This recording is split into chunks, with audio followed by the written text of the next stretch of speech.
السلام عليكم ورحمة الله وبركاته. اللهم صل وسلم وبارك على سيدنا محمد وعلى آله وصحبه أجمعين. اخواتي وحبايبي عاملين ايه؟ يا رب دايما تكونوا بخير وفي أحسن حال. صباح الخير، صباح الهنا، صباح الرضا، صباح السعادة. يجعل صباحكم بنادي بنور الله.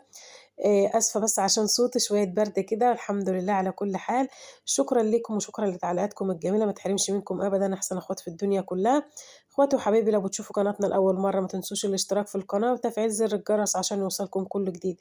اخواتي وحبايبي اللي متابعيني، ما تحرمش منكم أبدا أبدا، ربنا يبارك لي في عمركم يا رب، أحسن أخوات في الدنيا كلها. يلا بينا ندخل ونشوف الفيديو بتاعنا. هنعمل ايه؟ هنعمل صينية بطاطس كده في الفرن البلدي، وكمان هنعمل برام كده معانا رز مدسوس في الفرن البلدي، حاجة كده بريحة زمان، حاجة كده زي العسل.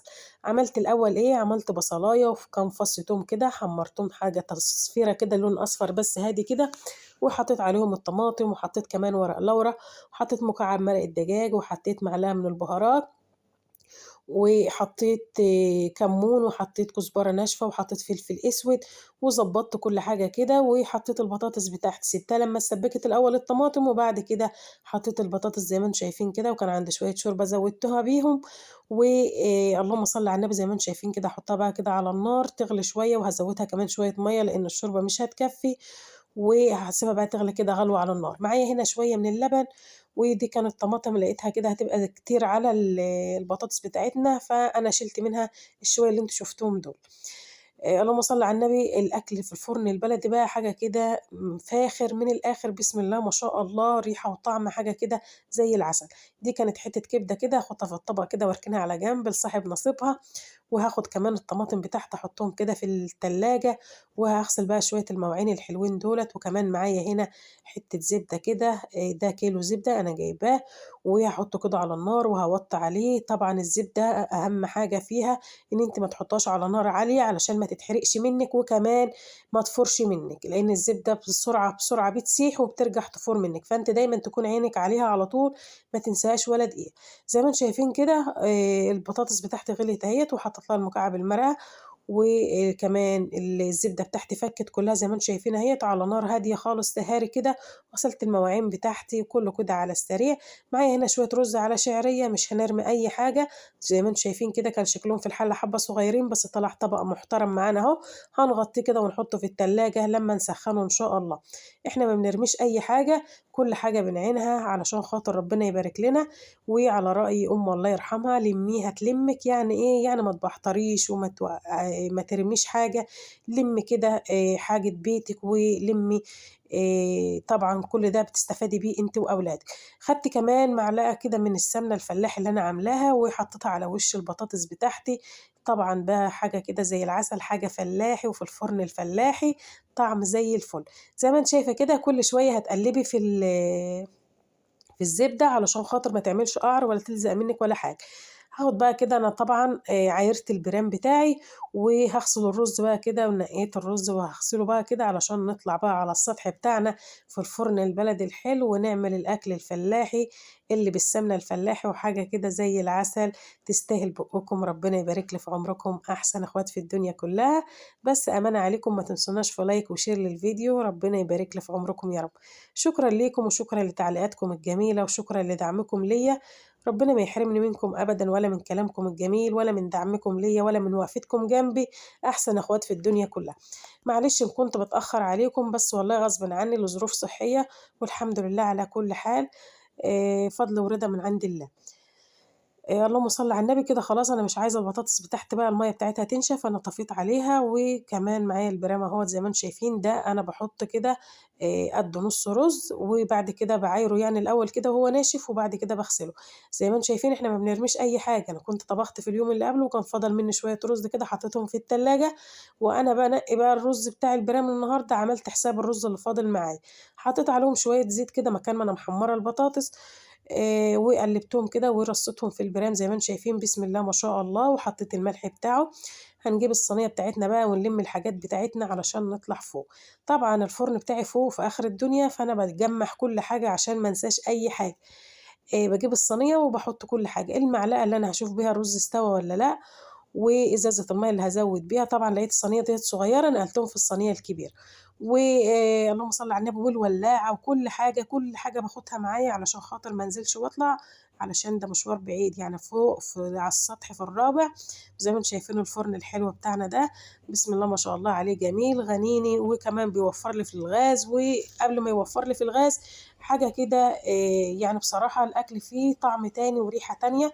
أنا باحب إن أنا أعمل فيه، يعني ساعات الأنبوبة بتبقى عندي مليانة بس أنا بافضّل إن أنا أعمل فيه، من ناحية إن هو توفير في الغاز لإن الأنبوبة ب100 جنيه، وكمان ما فيهاش حاجة، وخصوصًا في الشتا ده بيبقى الغاز متلج، ففي ثواني بتخلص الأنبوبة. ومن ناحية تانية أنا باحب بصراحة الأكل فيه. يعني أنتِ هتقولوا لي إن هو دخنة وبتدوّخي نفسِك وبتعفّري وبتدخّني وبتتعبي نفسِك فاعملي في الغاز أحسن، لأ بل هو الغاز مش أحسن.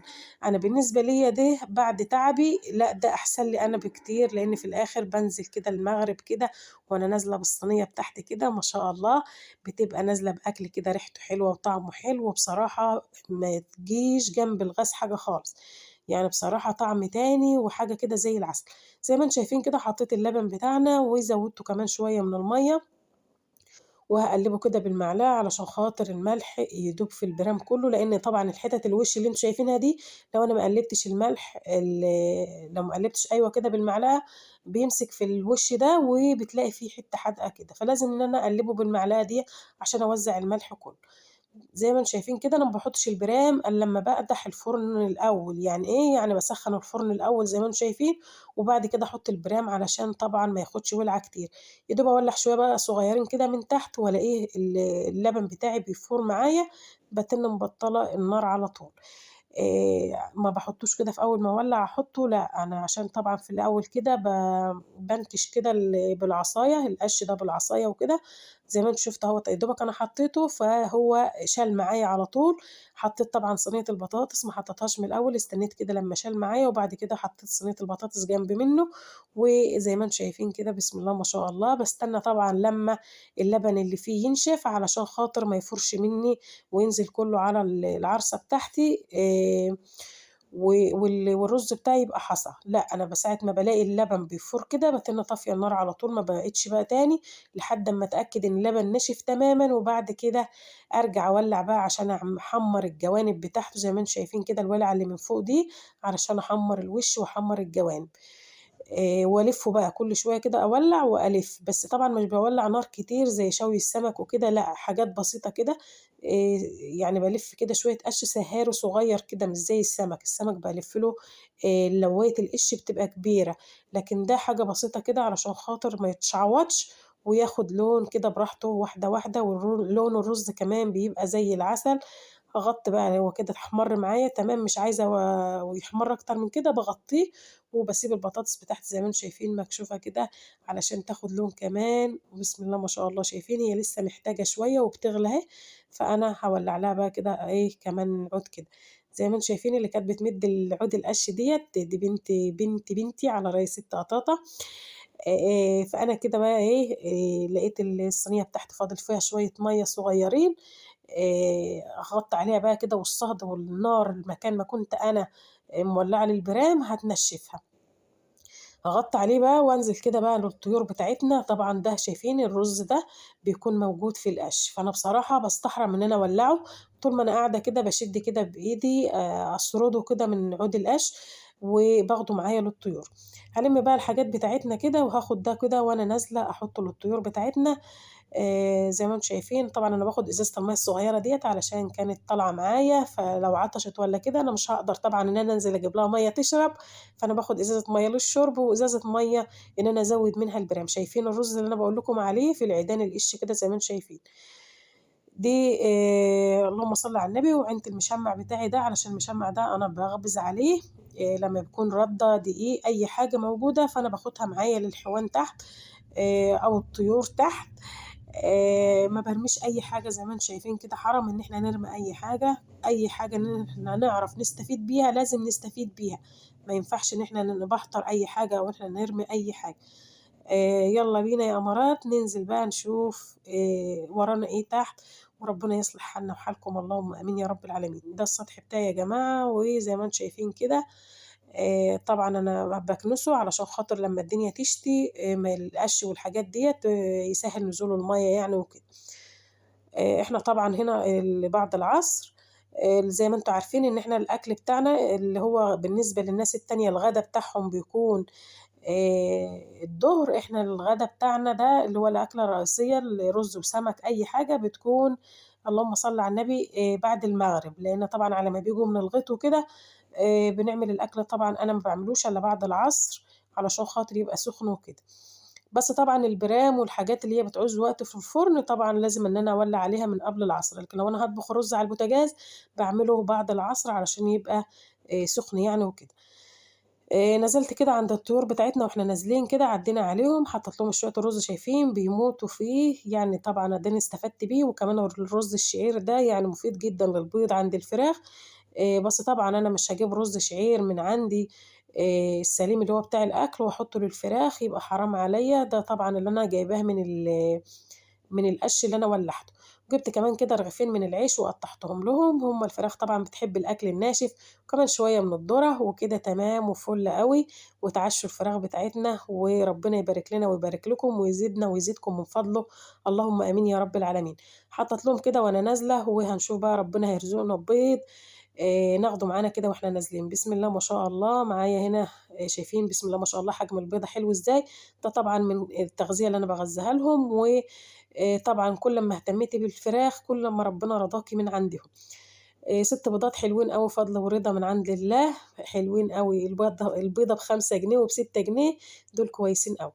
نزلنا بقى طبعًا تحت كده عندنا برد بقى والحمد لله، فأنا قُلت إيه، أغيّر شوية من ريحة الشقة، فعملت كده كُلحة اللي هي بتبقى في كوز الذرة ديّة، فأنا ولّعتها وحطيت عليها شوية من البخور كده، وقُلت أغيّر النَفَس بقى بتاع الشقة كده، وهي ألفّها كده في الشقة تغيير يعني، وفتحت الشبابيك علشان خاطر البرد، بصراحة دور البرد ده لمّا بيدخل في حتّة بييجي عند الكل يعني ما بيسيبش حد في قلب البيت. فقُلت كده طبعًا أغيّر ريحة الشقة وكده، الكلام ده كُنّا العصر، يعني أنا مش بابخّر عشان حسد ولا حاجة، لو هابخّر عشان حسد يبقى يوم الجمعة وساعة الصلاة والكلام ده كُلّه، لكن أنا كنت بعد العصر، فقُلت أغيّر من النَفَس في الشقة وكده، فده يا جماعة مش بخور عشان الحسد ولا حاجة، ده بخور كده تغيير وريحة للشقة. معايا هنا طبعًا رابطة من البصل أهيّة، ومعايا كمان عود جرجير، هانضّف بقى الخضار ده طبعًا علشان خاطر نغسله كده، و اللهم صل على النبي، أنا كنت طفيت على الزبدة بتاعتي، يعني أنا ما طلعتش السطح وسِبت الزبدة على النار كده لأ، وطّفيت عليها لحد أمّا أنزل علشان أبقى يعني إيه، أكون جنبها، ما ينفعش إن أنا أسيبها على النار وأطلع، لإن طبعًا أنا باغيب فوق وقت طويل. على ما الرز بتاعي ينشف وأحمّر وأعمل وده كلّه، ده كده، فباخد وقت طويل فوق. زي ما أنتم شايفين الحاجات دي كلّها مش بنرمي، بنلِم كده كلّه، كلّه كده في اللي هو إيه، ونحطّه كده في السَبَت بتاع أكل الطيور علشان خاطر نستفيد بيه للطيور بتاعتنا. أنا مش هاحطّه سليم، أنا هامسكه كده أقطّعه بالسكينة علشان خاطر ما يجيبوش تحت رجليهم وياكلوه كلّه، زي ما أنتِ شايفة كده بالسكينة هات، هات كده، أقطّعه أنعّمه وبعد كده أحُط لهم بقى في السَبَت بعد كده لو أنا طالعة اللهم صل على النبي باخده لهم معايا، أهو زي ما أنتم شايفين كده عاملة لهم أنا جردل كده حاطاه تحت الرخامة، بالِم لهم فيه أي بواقي أكل باحطها فيه وباخدها معايا وأنا طالعة. هنغسل بقى الخضار بتاعنا كده ونحطه عشان يتصفّى، لإن طبعًا زي ما أنتم شايفين أنا لسه نازلة من على السطح، وكمان دي الحاجات اللي كانت معايا مكان اللبن والحاجات ديّة، نقعت الخضار بتاعي كده على جنب علشان خاطر لو في طينة، في رملة، في أي حاجة، وغسلت دُولة كده على السريع كده أهم حاجة المعلقة اللي تعفّشيها، يعني اللي تتوسخ منِّك كده وأنتِ واقفة على طول تغسليها تبُصّي تلاقي الدنيا رايقة معاكِ زي الفل ما فيش زحمة، ما فيش مواعين عايزة الغسيل، حتى لو المَيّة قطعت والّا حاجة ما بتنعيش أي مشاكل. لكن لو أنتِ بقى ركنتِ كده وكوّمتِ اللهم صل على النبي والمَيّة قطعت عليكِ هتبقى الدنيا مبهدلة، مهما تكنسي ومهما تضبّطي وتروّقي في الشقة، أهم حاجة نضافة المطبخ علشان خاطر المواعين المَيّة ما لهاش أمان في أي وقت بتلاقيها قطعت والدنيا بتبقى مكركبة كده ومش حلوة، فدايمًا كده أول بأول كده تغسلي ما بتخلّيش أي حاجة، بس أنا طبعًا اللهم صل على النبي آآ الحلة بتاعة اللبن ديّة لازم تبوش شوية، علشان خاطر اللبن ما كان ناشف جنبها وكده. خدت كمان البيض بتاعنا وحطيت عليه شوية مَيّة علشان لو في أي عفاشة تبوش يعني وكده، وبعد كده أغسله. شايفين بقى الزبدة بتاعتنا بسم الله ما شاء الله أهيّة، أنا طبعًا زي ما قُلت لكم طفيت عليه لحد ما نزلت ولّعت عليها تاني. نقعت كده الخضار هاغسله بقى كده وغسلة كويسة ومحترمة، واتأكدي دايمًا أهم حاجة غسلة الخضار يا جماعة علشان خاطر الرمل والحاجات دي كلّها، ربنا يحمينا ويحمي أولادنا وأولاد المسلمين اللهم آمين يا رب العالمين. أتمنى لو وصلتوا معايا هنا ما تنسوناش في لايك وشير للفيديو، ربنا يبارك لي في عمركم يا رب، وتعليق حلو كده منكم، اخواتي وحبايبي ما اتحرمش منكم أبدًا، أبدًا، ولا من تعليقاتكم الجميلة، دايمًا منورينّي ومشرفينّي وبتسعدوني بكلامكم الحلو، ما اتحرمش منكم أبدًا، أبدًا يا رب، ربنا يبارك لي في عمركم، وآسفة علشان صوتي كمان مرّة علشان خاطر البرد، فالحمد لله قدّر الله وما شاء فعل، فضل ورضا وعدل من عند الله. اللهم صل وسلم وبارك على سيدنا محمد. البراد ده أنا مش باعمل فيه شاي يا جماعة ولا حاجة، البراد ده أنا عاملاه مخصوص لسلق البيض، علشان طبعًا أنا لمّا باسلق في وعاء ألمونيا بتزرق وكده، فأنا يعني إيه بافضّل إن أنا أعمله في اللي هو الصاج ده، باحب إن أنا أعمل فيه البيض، أنا عاملاه مخصوص لسلق البيض، باحطه كده بقى أحط عليه المَيّة، البيض ده طبعًا بيكون بايت عندي علشان كده ما القشرة بتاعته ما بتتسلخش كده وأنا باقشّره، ما باحبش أنا أسلق البيض الصابح، لإن لمّا باجي أقشّره القشرة بتتسلخ منّي وكده، البيضة بتتسلخ وكده وبيطلع نُصّها في القشر، فأنا باحب دايمًا إن أنا أسلق البيضة اللي هي بتكون بايتة يعني وكده.